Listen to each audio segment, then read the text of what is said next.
আসসালামু আলাইকুম রহমতুল্লাহ বরকাত। আলহামদুলিল্লাহ ওয়াসসালাতু ওয়াসসালামু আলা রাসূলিল্লাহ আম্মা বাদ। প্রিয় মুসলিম ভাইয়েরা, একটি গুরুত্বপূর্ণ বিষয় হচ্ছে আল্লাহ তাআলা কোরআনুল কারীমের মধ্যে ইরশাদ করেছেন, কুতিবা আলাইকুমুল কিতাল ওয়া হুয়া কুরহুল লাকুম। তোমাদের উপর জিহাদকে ফরজ করা হয়েছে, কিতালকে ফরজ করা হয়েছে। অন্য একটি আয়াতে ইরশাদ করেছেন, কুতিবা আলাইকুমুস সিয়াম, তোমাদের উপর সিয়ামকে ফরজ করা হয়েছে। এখন আমার প্রশ্ন হচ্ছে, যে শব্দে কুতিবা আলাইকুমুস সিয়াম অবতীর্ণ হয়েছে, একই শব্দে কুতিবা আলাইকুমুল কিতাল অবতীর্ণ হয়েছে, তোমাদের উপর কেতালকে ফরজ করা হয়েছে। তা আমার প্রশ্নটা হচ্ছে, সিয়ামের ব্যাপারে কারো কোনো বিতর্ক নাই, চুলকানি নাই, তুচ্ছতাচ্ছিল্যতা নাই, কিন্তু কেতালের ব্যাপারে, জিহাদের ব্যাপারে তুচ্ছতাচ্ছিল্য, নেতিবাচক দৃষ্টিভঙ্গি, বিভিন্ন তাহরিফাত, বিকৃতি, আরও বিভিন্ন কথাবার্তা, এগুলি আসলে মুনাফিকের লক্ষণ। আল্লাহ তাআলা ইরশাদ করছেন, ওয়াহারিদিল মুমিনিনা আলাল কিতাল, তুমি মুমিনদেরকে জিহাদের উপর উদ্বুদ্ধ করো, কেতালের উপর উদ্বুদ্ধ করো, উৎসাহিত করো।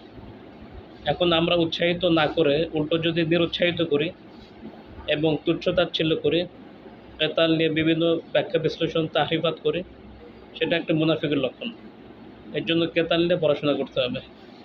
আমাদের অনেক ইসলামী দলের ভাইয়েরা বলে থাকেন যে জিহাদের মাধ্যমে, কেতালের মাধ্যমে কোথাও খেলাফত প্রতিষ্ঠিত হয়নি। আমি তাদেরকে বলবো, আপনারা আরও ভালো করে ইতিহাস পড়ুন। বদর যুদ্ধ থেকে নিয়ে উসমানীয় খেলাফত পর্যন্ত জিহাদের মাধ্যমেই খেলাফত প্রতিষ্ঠিত হয়েছে, এবং কিয়ামতের আগে ইমাম মাহদী জিহাদ করবেন, কেতাল করবেন, কেতালের মাধ্যমেই তিনি খেলাফত প্রতিষ্ঠা করবেন। ঈসা আলাইহিস সালামও কেতাল করবেন।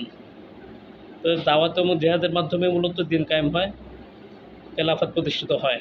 তো যারা বলেন যে কেতালের মাধ্যমে, জিহাদের মাধ্যমে খেলাফত হয় না, প্রতিষ্ঠিত হয়নি কোথাও, তারা মিথ্যাচার করছেন এবং সুস্পষ্টভাবে তাদের মধ্যে নেফাক আছে, মুনাফিকি আছে। তাদের অবশ্যই তওবা করতে হবে। কুরআনুল কারীমের মধ্যে জিহাদের বিষয় 500-র উপর আয়াত আছে, অসংখ্য হাদিস আছে। বুখারীর মধ্যে কিতাবুল মাগাজি পুরোটাই জিহাদের বিষয় নিয়ে। এবং আপনারা জানেন, নবী সাল্লাল্লাহু আলাইহি ওয়াসাল্লাম প্রায় 27টা যুদ্ধ করেছেন, সেনাপতি ছিলেন, মৃত্যুর আগ পর্যন্ত যুদ্ধ করেছেন। এর পরবর্তীতে হযরত আবু বকর যুদ্ধ করেছেন, ওমর ইবনে খাত্তাব অর্ধ বিশ্ব জয় করেছেন যুদ্ধের মাধ্যমে। তারপরে